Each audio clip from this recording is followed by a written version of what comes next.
I have promised a lot of PUBG content, and the first piece that I wanted to make is the ups and downs of NaVi. They were incredibly inconsistent in 2022, with going from a 2nd place in G-Loot to an 8th place in PCS 6, a 2nd place back in G-Loot, and a 15th place in PCS 7, where their PCS 7 performance was very close to last place. Their PCS 6 performance was closer to a 10th place than it was to a 7th place. So incredibly inconsistent, shaky at best.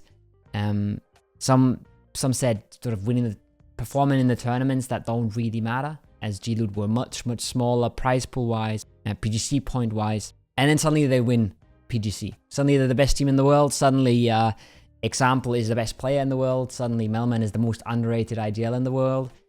And so I kind of wanted to sit down and look a little bit at what happened to NaVi in PCS 7 and what the key differences are to what they were able to achieve in PGC.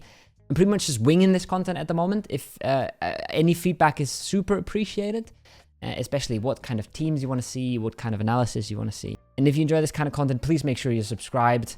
It helps out the channel quite a bit, you know. Liking the videos, subscribing, makes sure I can keep doing that stuff. And it's absolutely free. Just like my creator code, by the way. Link in the description. But yeah, enjoy the video.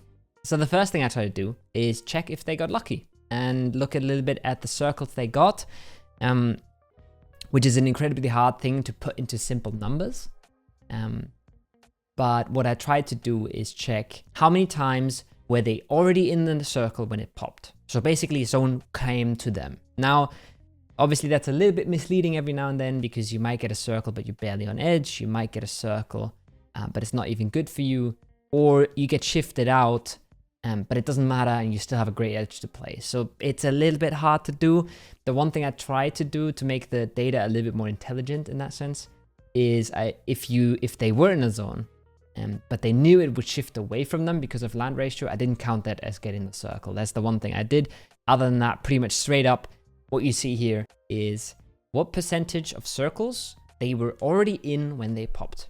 Super quick addition, all the stats, I'll upload the Excel sheet on my Patreon. There's not anything super interesting there. I just felt like I'd do something to make Patreon a little bit more worth.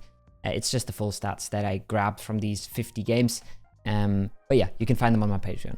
The first thing that you see is they are definitely not lucky with zone ones, especially at PGC. They're not a very edge looting team. They loot Minas and they loot Farm, which is fairly close to the center on both maps. And they were in 20% of zone ones, which is very low, considering that in PCS, for example, they weren't especially very lucky either, but they had around 37%. Now, the one interesting thing that you see is NaVi is fantastic at rotating into spots first zone that gives them a phase 2, which also already tells you a little bit about their playstyle. They're not a team that likes to like force edge. They're not a question mark. They're not an afterthought. They're not one of those teams that really just stays out of it. They try to get a spot that gives them good plays into the next zones and is somewhat central, at least, where you see over 70% of phase 2s, they were already in the circle. The other main takeaway here is obviously there's no massive differences, and if there is differences, they're definitely not very much in favor of PCS or PGC. So I think with this small of a sample size, you can say they definitely didn't get all that lucky. With luck not really being a reasonable factor, especially with how dominant they were throughout PGC, I wanted to look at a little bit of the individual side of things. So the next thing I wanted to look at is who dies first on the team. And I compared PCS 7 to PGC again. There's definitely a bit of a trend of Ali dying first, which might be sort of a playstyle thing. Melman somehow insanely often dies second in PCS 7. Pretty interesting spike in his graph, sort of, because he's the one that dies the least as a first player and dies the most as a second player. But I don't want to interpret too much into that data. The main difference for me was that when you go to PGC, the graphs are a little bit closer together. We see Melman is suddenly dying last a lot, so staying alive the longest a lot, but we can definitely tell the graphs are a little bit closer together, which feels like maybe a tiny bit of like individual mistakes have kind of gone out the window. That gets a little bit further emphasized when we look at how many times they had 4 players up in each of the tournaments. So generally, it's probably the most impactful thing to your performance is how long you can keep 4 players alive. Obviously, sometimes the data is going to get a little bit tricky because you have 4 guys proning in the blue or whatever. But it's a pretty good signal of A, we're doing things as a team, and B, we are staying alive, we're getting into the late stages where you get the points. And instantly, looking at the graph, you can see there's an insane improvement from PCS7 to PGC, where they had a nice bump all the way across the zones. Incredibly consistent, especially in phase 2. So I said 90% of the time they had 4 players up in phase 2. And I just wanted to very quickly show you guys the kind of game where NaVi doesn't have 4 players alive in phase 2 in PGC, because they were absolutely insane at achieving that. And pretty much the only time that didn't really happen is this. They loot Minas, Haizaki from Cerberus runs through the valley at them, and then Cerberus 4-man crash on Uber. In the first zone, they crash into NaVi, who's playing a 2-2 split. There's even another team third partying. It's pretty much a terrible play by CS, but it costs NaVi 2 members. They win the fight, but they don't win it cleanly.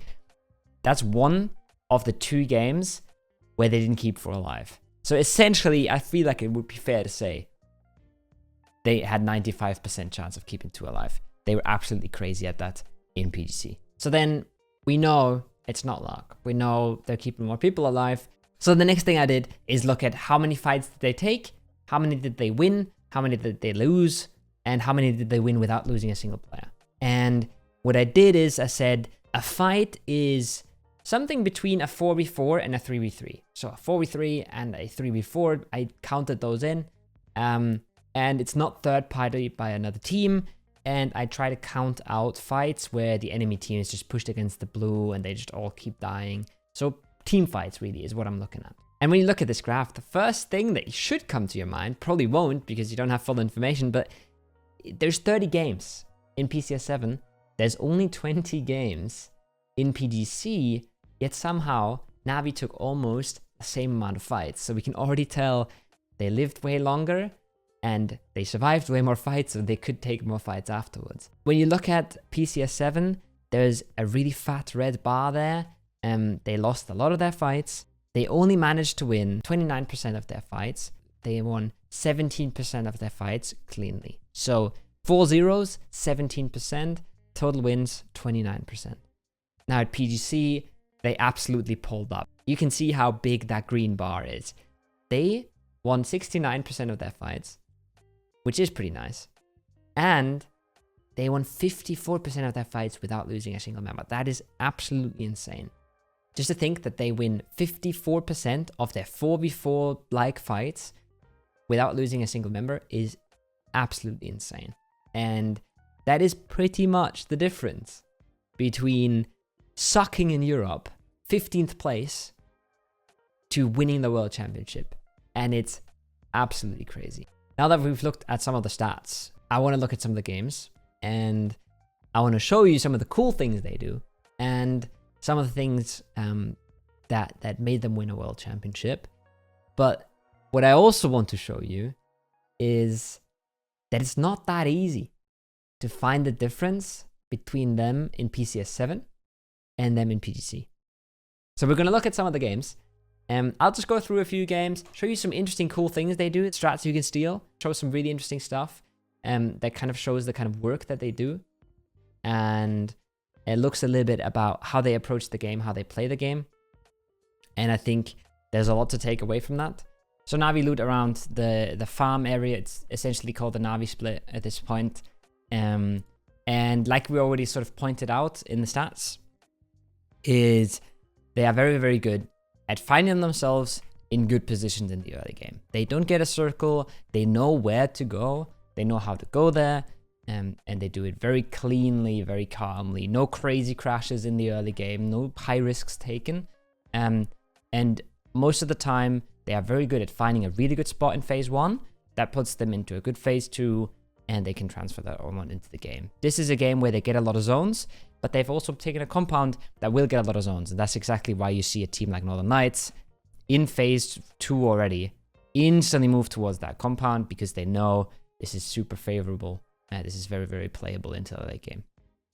This is the next game right after, and I just wanted to show you guys a neat little trick that NaVi does in this game. And I think a kind of game that shows a lot about what went wrong and what went right in PCS 7. So it's a 50-50 zone, half melee, half north. Hard to judge how many times this will go where. You would need an absolute circle nerd to determine the absolute chances, but everyone can see there's a chance for both. What NaVi does is they send Alia to take this boat, because they have a lot of access to boats, being a ferry looting team, and they put it in this little cubby on the rocks, and they leave Alia there. They now have a fantastic setup for the north shift. The north shift can't really go all the way north, right? And because it has to center somewhere here. So they have a fantastic range of options into a circle that will very likely end somewhere between Exalt and the Overpeakers. And if the circle goes south, they have a boat ready for the taking. So really cool, really interesting setup from NaVi here. And as the circle goes melee, they have a free cross, and they'll play into melee. What we'll see next as well is pretty standard NaVi. This is very defensive from them in here, but they don't want to get third party. There's a lot of teams around them that could try and annoy them. It's not very easy to hold the beach without losing players, so they play extremely safe here. And once they realize, when the zone shifts in, they realize, okay, Howl is next to us. We've heard this fight. We know they're 3 up, and we know they have nowhere to go. If they want to go south, they will find themselves on an open hillside, getting shot from multiple angles. Not really from the yellows, but getting shot from multiple angles, nowhere to go, absolutely dead in the waters. If they go further east, then they're absolutely open as well, nowhere to go, farmed by the compound. So they should really have to come to us. And when they come to us, they have a pretty easy push on our compound, because our compound's in a little bit of a valley here, right? And there's a little bit of low ground around this granny. So you can push it without getting third-partied. And the granny only has the kitchen window and the tiny window next to the stairs to try and hold that push. So it's super doable when NaVi is 4-man in here. This is super doable for Howl. Nice smiley, by the way.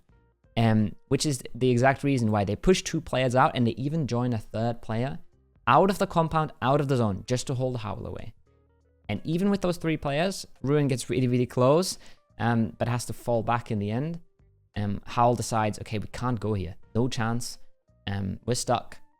And they try to survive on the hillsides, and they get absolutely farmed here in a second, because NaVi just didn't let them in. And now Stardust, Austin Force, and NaVi all combined to destroy Howl here. Good play by NaVi, fantastic read on the situation, but they lose Uber in the process, and they lose a lot of time, and now suddenly they're stuck in the middle of nowhere, pretty much doing nothing, and also getting farmed. Which kind of is just the story of PCS 7, where they make really good macro decisions.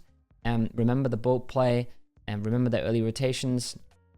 Really good hold on Howl, but they lose a little bit too many players, and they are just not convincing enough in the end. Not really making the winning play, or not really finding the winning play a lot of the time. Here's another game. Here's another game out of PCS 7, where NaVi come out of Minas. They have a very central circle around Los Leones, and they will take the compound that we used to call the free win compound, because it's so good and it gets so many zones. But what they instantly realize as well is up and down is free, and that provides us quite a bit of information, but mainly just an entry point to a southern shift. And in any northern shift, they would be absolutely fine. So they split off Malman. Really nice 3-1 split. A compound that doesn't really get aggressed all too much, especially when Ents, for example, is a 2-man here. Ents in Ents compound. Very nice. It's a really, really good split, right? It makes a ton of sense. It's not too risky. You're leaving 3 players in the big compound, 1 player in the lower priority, not a strong compound. Makes tons and tons of sense to me. And then we get a shift, and sure enough, They will try to hold their split for as long as they can.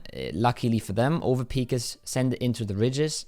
There was a time where Team Liquid would always send it into this compound. They don't do that anymore. But Mailman is 100% ready to leave here. That's basically his job, is surviving and leaving. And there's the sudden shift. And now you're mighty happy. You're mighty happy that you don't have a 3-man sitting in here. You actually have Mailman here. You can recrash that. You're probably faster than Ents because you already have a player in, so that guy can delay them a ton. And nobody even contests it. So again, a fantastic split, paying off massively for NaVi, putting themselves into a good spot where we are now not 100% sure if this goes Los Leones or if it goes Northeast. If it goes Northeast, they have an absolutely free game. And if it goes Los Leones, they should have some chances to fight their way in. And because it's PCS 7, it goes Los Leones. But again, this is a really, really well played early game for NaVi. Shifts are not in their favor, but they position themselves nicely around the zones. They put themselves in a position where in phase 4, they are 4-man up and they have a lot of space and they can pick a fight. And, well, that's where NaVi is usually absolutely insane. But the way this goes down is they put themselves between the Wu and Polish Power, and then they also lose a 3v3 versus Polish Power. So, great macro game, good rotations, keeping 4 alive, lose a 3v3. Just not the NaVi that we're used to seeing. In stark contrast to that is what we saw at PGC, where NaVi did not get any zone 1s, it felt like. But they played their normal rotations, standard macro game. They very well identified that their macro game was not the problem. And by this point, if you've ever paid a lot of attention to NaVi, if you're a fan or if you're an analyst, you notice that in these kind of zones, they're always somewhere down here. It is just how they play. It's a very standard NaVi rotation. But what's going to be interesting this game is not their rotations. What's going to be interesting is how well they perform here. They pick off a kill. I think Fex will bleed out here. That means FaZe already a member down. That means it's a little bit nicer to play around that team. And they realize, okay, we have a chance. FaZe 3 goes south. We'll see what happens. Now they want to send for the dip. They send for the dip. They keep 3-man alive in a 3v3 crash. Good rotation so far. Taking a bit of risk here to put themselves in a decent position. This is very central. It's very playable. But again, just winning out on the fight. Straight up gun battle, right? And as we continue watching this game, you'll see that that is pretty much just the theme where people come at them. 3 from Danova. Easy clean pickups. We see the overpeakers trying to get in. No chance. James is dead. Overpeakers are dead. NaVi, they don't really rotate here. They don't really do all that much. They just kill everyone around them. And as they're on the very far edge, they now identify, okay, we can't really be playing anything here. The only thing we could do maybe is send for the shack. Not a winning play at all. They send for the edge and somehow make it work. With Example and Mailman being very stuck against the edge of the zone, but they get a res off. Yahoo absolutely trolls this game. And NaVi essentially 2v4s them. Just because they can. And just because they are that much better. This is the fact that NaVi, in this position, a player knocked, completely stuck against the edge, 4v2 versus Yahoo, and it's NaVi who survives, is absolutely mind-blowing. That should never happen. And that is such a contrast to what we saw in PCS 7. Fair enough. Some people might remember this is the clip where Bale is absolutely trolling. He is, I think he has a knocked teammate right next to him, and he's ADR farming someone across the zone while Sparking gets flushed. There's a little bit of trolling going on, sure, but NaVi completely cracked in their team fights, and a lot of games in PGC look exactly like this. Solid, standard rotations, nothing crazy, and then frag the hell out. Next game on the list is the game right after, and once again, very far away from Zone 1, as they somehow always are in these games. But they take their time, they play standard NaVi rotations, down to the south, into the west, pretty much where you're used to seeing NaVi at this point on Miramar. The zone shifts north, right? It's suddenly a Chuma zone, it's a hard shift, a lot of things can happen, but they put themselves in the apartments, and they go for another send here. They realize, okay, phase 3, lots of unplayable around us. We don't really want to be in this corner of the map. We know it goes away from it. We know it goes northwest most likely, at least somewhere north it doesn't end around us. We have to go for ascend here. Sitting in these apartments is free right now. It's safe right now, but it doesn't do us any favor. So they're going for the send. FaZe crashes them. It's an absolute clown fiesta. But NaVi cleans up, and they somehow keep 3 players alive here. Just because, again, they just win their fights. They win their gun battles. They take the apartment and instantly realize, okay, we're in this zone now. But the reason we left the apartments is because we don't want to be next to the unplayable terrain, right? So what they do is they don't stay put here. They are very, very ready. You can see Alia was already in the car. He already reparked it. And they are insanely ready to react on this shift, which they think will come. And they send it for the shack. Again, player knocked here. Somehow stays alive. They smoke him into the shack. And this shack alone is enough to get them up top 4. So again, good reads on the zone. Quick reactions on the circle shift. Good macro. We've just not seen bad macro from NaVi. And carried, again, sort of by their team fights, right? Carried again by the fact that FaZe drives into them and NaVi comes out ahead with 3 players alive. Is pretty clean. The next game I have is one that's super interesting to me because it is a circle that NaVi get, and it is a circle that's very close to Minas. And very often you'll see a Minas team take this big mountain, because mountains in PUBG are absolutely broken, and play on top of it, play around it, and maybe set up in one of the shack compounds to have something to the north, and maybe try and keep eyes on the south as well. Try and keep eyes on jungle. A lot of really good compounds. Just play your edge, right? Play where you want to be. And keep close attention to what NaVi does here, which is something I would have never expected. And this is on LAN as well. So they don't have a coach whispering into their ear. This is sheer preparation, knowing your enemies and knowing what you want to do with it. And what they do is they know exactly how United plays. They know exactly how United plays. They completely drive through that split, take this compound, spread out here in a second. Because what they have identified is United is the Azaha team. And United likes to split 2-2. What does that mean? We have a circle where the northeast part of the map will be really, really empty. Because the teams that loot there, the teams from Cruise will push towards the center. They might end up in the Smiley compound, but that's about it. And the Azaha team is pushing out, right? The Azaha team is gone. So we can take the northeast side where there will be way less people coming in. Look at the amount of people coming in west and south, right? And then look at the amount of people coming in north and east. It's one team. So what they do is they push themselves to the slow side of the circle. And because they know the split of United as well, if the circle goes back southwest, they could crash one of the 2 parts.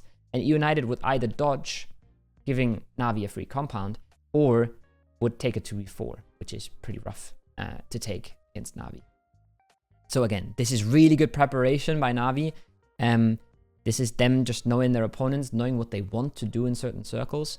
And it's super impressive to me how they play such an unorthodox style in a circle that should be their home circle and should be something that where you know they're going to stay around Minas, because why would you move, right? So super interesting stuff. I talked to their coach as well, and the reasoning really was they knew exactly what United was doing, and that's why they did it. Fantastic. A lot of you might remember that NaVi had an insane amount of points in the last day. They had 21, 13, and 21 on the last day, and they got some pretty good circles in the last 2 games, I think. But I think the game 20 is the really interesting part, because the game 20 is very symbolic for kind of what they were able to achieve during PGC. And it's a very typical play for them. They come into this game not being world champions yet. They still have to fight for it. Circle is far away as always. And pressure is on. They haven't won anything yet. It's close all the way at the top. 17 Gaming, Twisted Minds were all still competing. And it's absolutely coming down to this one moment. So again, they will slowly move in on the edge, similar to Twisted Minds here. Not take any crazy risks, fairly close together, and come in on the north edge here, and they will take their time, right? They will not hurry anything. They know where they want to be, but they don't want to overcommit to anything. pretty slow and standard start. And now the overpeakers come in. Now Wildcard's sitting next to them. Twisted Minds has already moved to a really, really good position here. And the circle also means that this position is fantastic. NaVi has a lot on their plate right now. NaVi has a lot of things to do. And what they do is they chill. They take things slow. They set up. They take their time. They get information. They know that the overpeakers are still behind them. And they know they want to do something about that because they have to hold their edge, which is why they still hold this compound, right? You're never getting zone on this compound. You're just holding it to hold your edge. And now a team pulls up on this little dip below the shack. They instantly start getting aggressive. They push that team away, and TMA goes for a send. But there's more and more players coming now. And there's more and more teams wanting to work their way in on the edge. United is here. The overpeakers are here.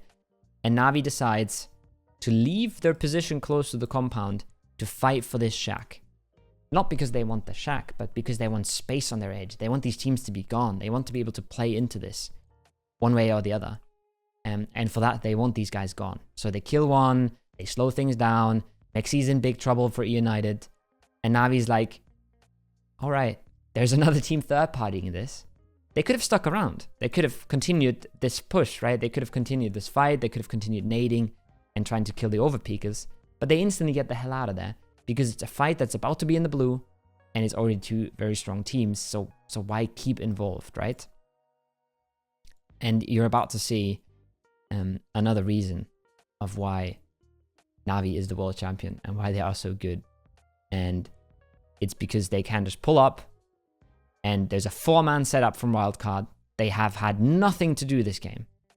Wildcard is exactly these 4 blue dots, right? They have absolutely nothing to do in this game except for setting up for NaVi, being ready for NaVi, killing NaVi when they come.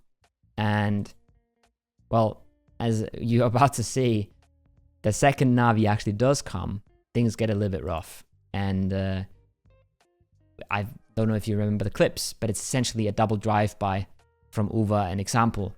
And they've just 4-0'd Wildcard in a position where Wildcard should have probably 4-0'd them. And the result of that is this. 40% of the circle for yourself, 4 kills in the bag, additionally to what they already got from overpeakers.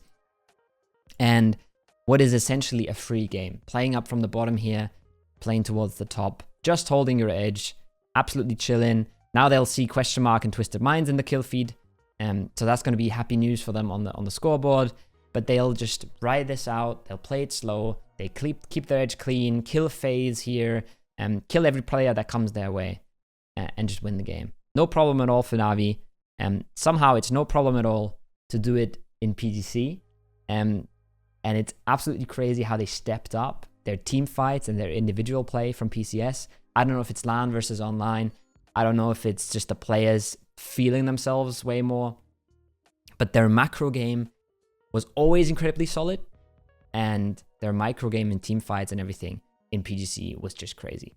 And you can see it here as well. It's just, what is CES going to do, right? What is CES going to do? Absolutely nothing.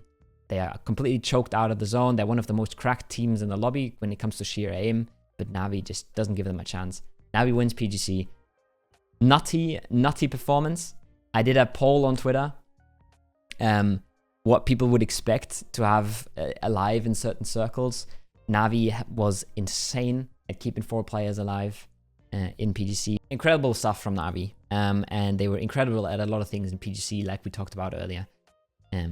But it's also, it just shows you how complicated PUBG is, because they did the right rotations. They made a lot of really good plays in PCS 7, and they absolutely faltered. They got absolutely folded in PCS 7. And they did a lot of the same things in PGC, and they just executed them better. And they were just a tiny bit more on their game, and small differences can lead to huge outcomes. So crazy stuff from NaVi. It was a pleasure for me to look at this, and I can't wait to see what they will bring in the upcoming PEC. Hope you guys enjoyed the video. If you enjoy this kind of content, please let me know in the comments and let me know what you want to see. And as everyone's already turning off now, you can also support this. You can support this kind of content with your creator code. That is absolutely free. or I have made a Patreon. I think I'm gonna try to keep this content free as long as I can, but any kind of support is really appreciated. There's gonna be a few videos about PEC, and definitely a podcast at the end of the month again. Let me know who you want to see on the podcast. Please don't say Fuzzface because he doesn't want to come on, but everyone else, every other suggestion is super welcome. And yeah, I'll see you guys very, very soon.